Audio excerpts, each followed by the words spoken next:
আল্লাহ নবীর সাহাবী বাসায় যায় শক্তিশালী প্রাণীটাকে দুইটা রশি দিয়া এক জায়গায় বেঁধে নিলেন। খুব ভালো করে শুনেন, দুইটা রশি দিয়া প্রাণীটাকে বেঁধে নিয়া আল্লাহর কোরআন থেকে সূরা কাহাফ তেলাওয়াত শুরু করে দিলেন। নবীর সাহাবী বলেন, আমি যখন সূরা কাহাফের তেলাওয়াত শুরু করে দিলাম, আমি ভালো করে তাকায়া দেখলাম তেলাওয়াত আরম্ভ করার সাথে সাথে ওই প্রাণীটা একবার দাঁড়ায়, আরেকবার ঘুমায়, একবার মাটিতে বসে যায়, আবার মাটি থেকে সোজা হইয়া দাঁড়ায়া যায়।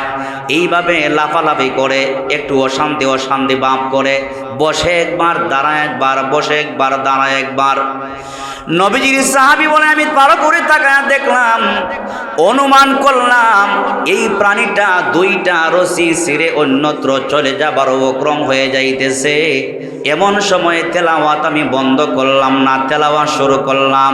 তাকায়া দেখলাম আসমান থেকে মেঘের চাকার মতো, মেঘের যে চাকা দৌড়াদৌড়ি করে, মেঘের চাকার মতো অসংখ্য গণিত চাকাগুলা আমার ঘরের ভিতরে ঢুইকা পুরাটা ঘর যেন ভরপুর হয়ে যাচ্ছে।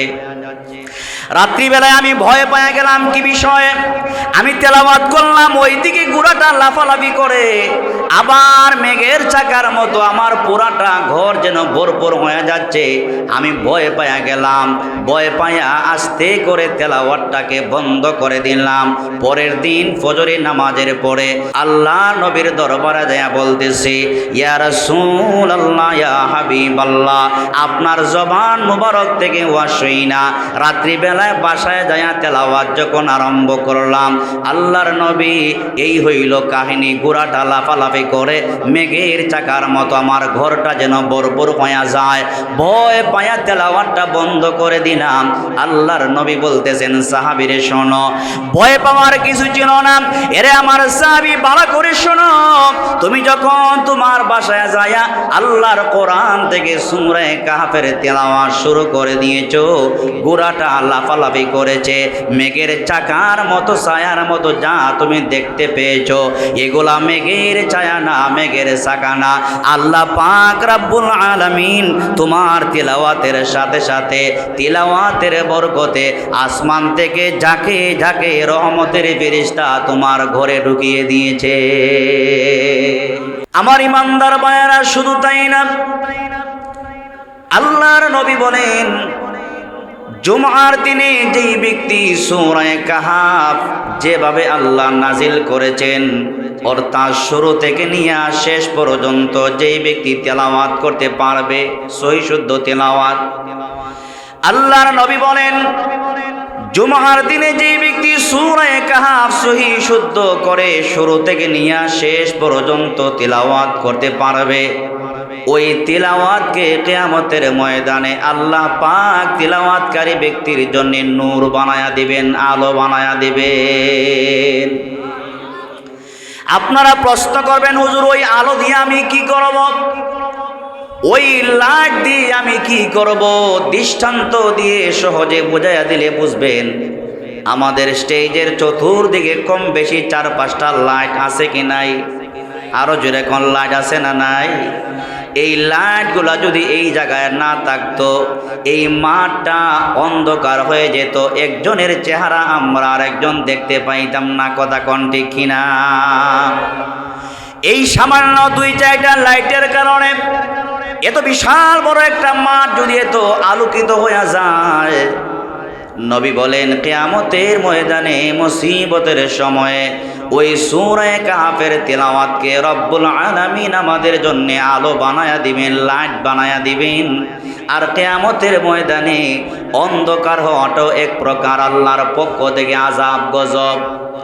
যারা পাপে পাবিষ্ট হয়ে যাবে, যাদের পাপের পাল্লা ভারী হয়ে যাবে, যাদের পাপের পাল্লা ভারী হয়ে যাবে, ওরা কিয়ামতের ময়দানে অন্ধকারে আচ্ছন্ন হয়ে যাবে, কিছু তারা দেখতে পারবে না।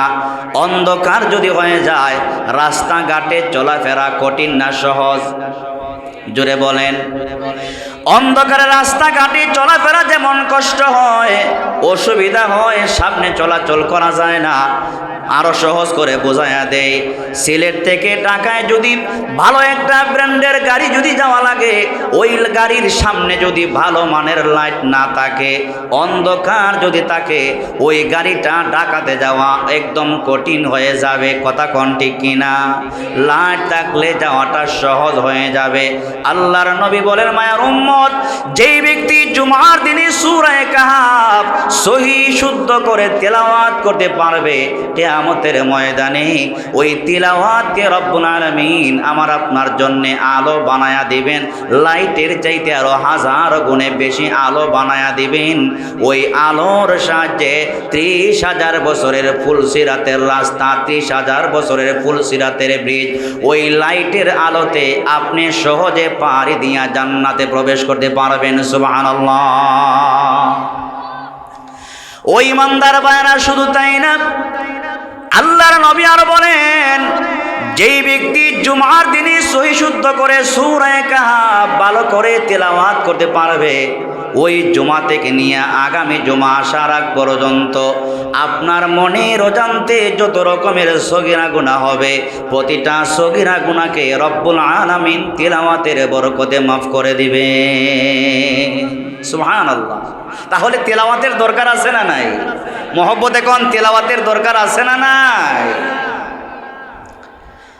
আল্লাহর নবী এই সূরার ফজিলত বর্ণনা করেছেন। আল্লাহর নবী আরো বলেন, যেই ব্যক্তি সূরা কাহাফের প্রথম 10টি আয়াত, কোন বর্ণনায় আসছে লাস্টের 10টি আয়াত, সূরা কাহাফের প্রথম 10টি আয়াত অথবা শেষের 10টি আয়াত যেই ইমানদার মুমিন বান্দা বান্দি মুখস্থ করতে পারবে, রব্বুল আলামিন ওই ব্যক্তিকে আল্লাহ পাক তার নিজ জিম্মায় দাজ্জালের ফিতনা থেকে আল্লাহ হেফাজত করে রাখবেন। সুবহানাল্লাহ। দাজ্জালের ফিতনা আমাদের সামনে আছে না নাই? আওয়াজ করে মহব্বতে বলেন, দাজ্জালের ফিতনা আমাদের সামনে আছে না নাই? দাজ্জালের ফিতনা আছে। দাজ্জাল এক সময় আসবে, ইমানদার মুমিন যারা, খাঁটি ইমানদার যারা, তাদেরকে ধোঁকা দিতে পারবে না। আল্লাহর নবী বলেন, উম্মত, প্রতিনিয়ত জুমার দিনে যে ব্যক্তি সূরা কাহাফ তেলাওয়াত করবে, সূরা কাহাফের প্রথম অথবা লাস্টের 10টি আয়াত যেই ব্যক্তি মুখস্থ করবে, দাজ্জাল যত বড় শক্তিশালী হয় না কেন, ওই দাজ্জাল তেলাওয়াতকারী কোনো মুমিনকে ধোঁকা দিতে পারবে না। সুবহানাল্লাহ। একটা সময় আসবে, দাজ্জাল চলে আসবে, দাজ্জাল এসে জীবিত মানুষকে হত্যা করে ফেলবে, আবার মৃত মানুষকে মুহূর্তের মধ্যে জিন্দা করে ফেলবে। ওই সময় সঠিক ইমানদার যারা, সত্যিকারের মুমিন যারা, তারা পরাস্ত হবে না, তারা ধোঁকায় পড়বে না। আল্লাহর নবী বলেন, মায়ার উম্মত, এই সূরা কাহাফ যদি কন্টিনিউ জুমার দিনে তেলাওয়াত করো, আওয়াজ করে বলেন, দাজ্জালের ফিতনা থেকে বাঁচায় রাখবেন কে? দাজ্জালের ফিতনা থেকে আল্লাহ বাঁচায় রাখবেন। তাহলে তেলাওয়াতের দরকার আছে না নাই? রাসূল পাক সাল্লাল্লাহু আলাইহি ওয়াসাল্লাম এই সূরার ফজিলত বর্ণনা করার পরে রাসূলের একজন সাহাবী উনি উনার বাসায় গেছেন। কথা কি বুঝেন আমার? এই সূরার ফজিলত বর্ণনা করার পরে রাসূলের একজন সাহাবী রাত্রিবেলায় উনি উনার বাসায় গেছেন। আমরা ওয়াজের পরে বাসায় যাবো না, উনি উনার বাসাতে গেছেন। বাসাতে যাইয়া আল্লাহর কোরআন হাতে নিয়ে উনি সূরা কাহাফের তেলাওয়াত শুরু করে দিয়েছেন। সুবহানাল্লাহ বলেন।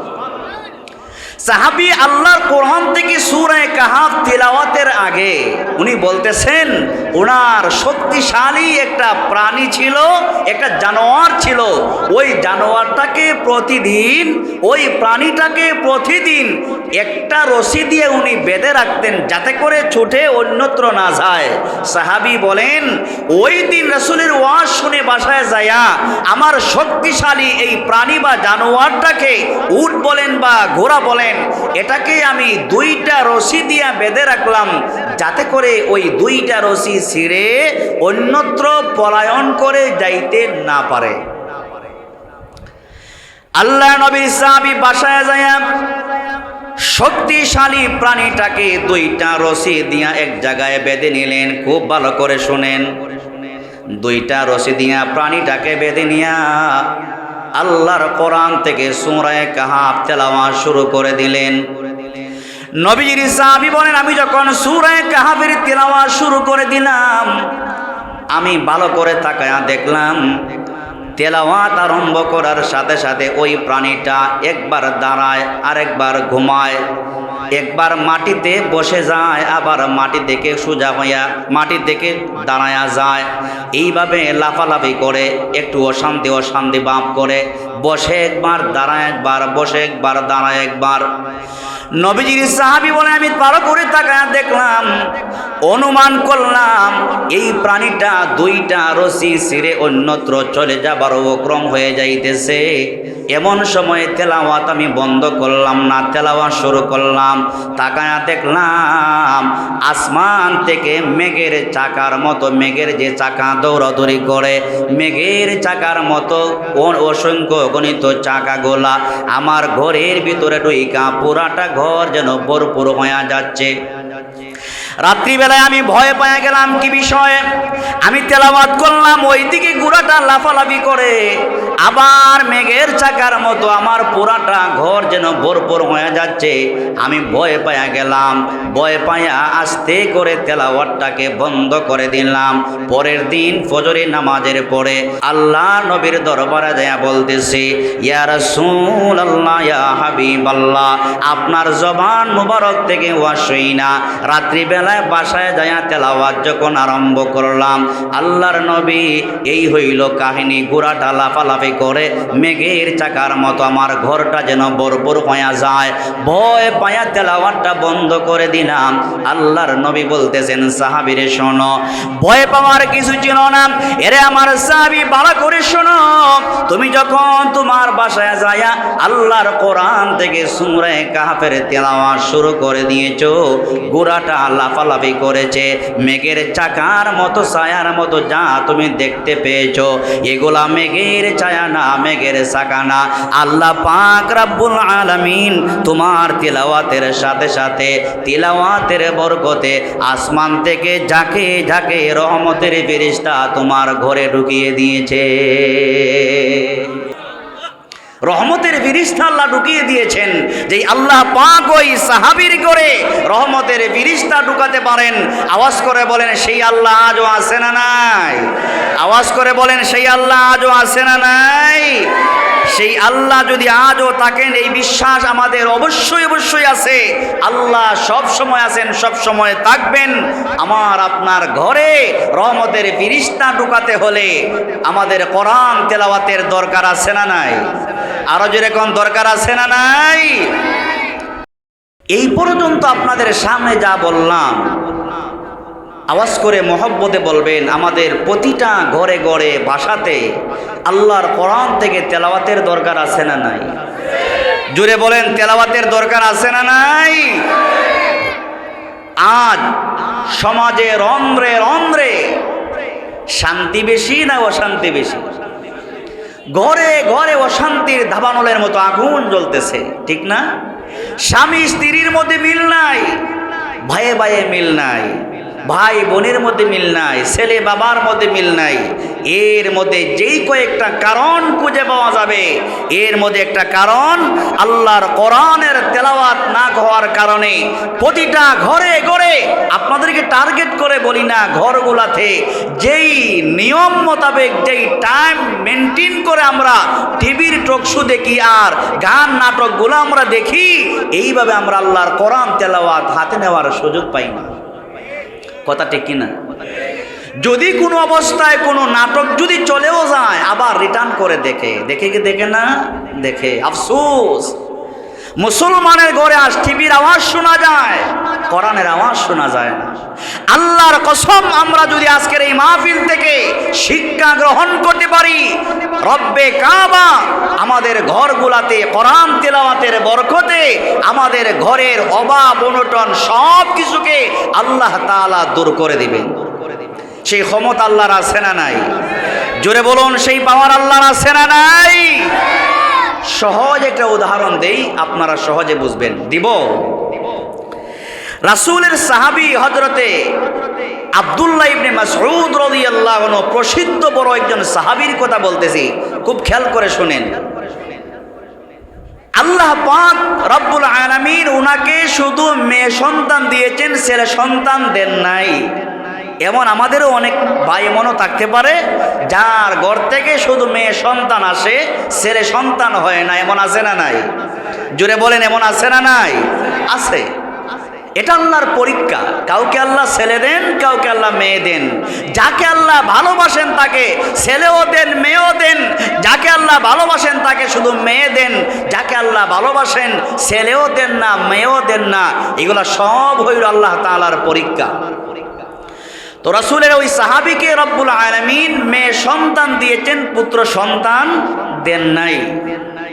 তিলাওয়াতের বরকতে ঘরের মধ্যে যে আল্লাহর পক্ষ থেকে বরকত হয়, ওই কথাটা বোঝাবার জন্য হাদিসটা টানতেছে। রাসূলের সাহাবী মেয়ে সন্তান সবাই, ইন্তেকালের আগে উনি মুমূর্ষ অবস্থায়, ইন্তেকালের আগে মুমূর্ষ অবস্থায় বিছানার মধ্যে পড়েছেন। তৎকালীন খলিফাতুল মুসলিমিন হযরতে ওসমান গনি রাদিয়াল্লাহু আনহু, উনি ছিলেন আমিরুল মুমিনিন। ওমর ইবনে উসমান গনি রাদিয়াল্লাহু আনহু যখন শুনলেন আব্দুল্লাহ ইবনে মাসউদ রাসূলের বিশাল বড় সাহাবী, সম্মানের অধিকারী একজন সাহাবী, প্রবীণ একজন সাহাবী, উনি অসুস্থ হয়ে বিছানায় গড়াগড়ি করতেছেন, দেখার জন্য গেলেন। একজন অসুস্থ ব্যক্তিকে, বাস্তব পক্ষে অসুস্থ ব্যক্তিকে দেখতে গেলে সওয়াব আছে না নাই? জোরে বলেন, মহব্বতে বলেন, সওয়াব আছে না নাই? সওয়াব আছে, বিশাল বড় সওয়াব। একজন অসুস্থ ব্যক্তিকে দেখতে গেলে, মাগরিবের পরে যদি আপনি অসুস্থ ব্যক্তিকে দেখতে যান, রাসূল আরবি বলেন ফজরের আগ পর্যন্ত ৭০,০০০ ফেরেশতা আপনার জন্য দোয়া করবে। এখন অসুস্থ ব্যক্তি যদি আপনার মা হয়, কেমন ফজিলত আল্লাহ দিবেন। অসুস্থ ব্যক্তি যদি আপনার বাপজান হয়, অসুস্থ ব্যক্তি যদি আপনার আদরের ভাই হয়, আপনার বিবি যদি হয়, তার সেবায় যদি আপনি নিয়োজিত হয়ে যান, আল্লাহ পাক অপরন্ত সওয়াব আপনার আমলনামায় জমা করে দিবেন।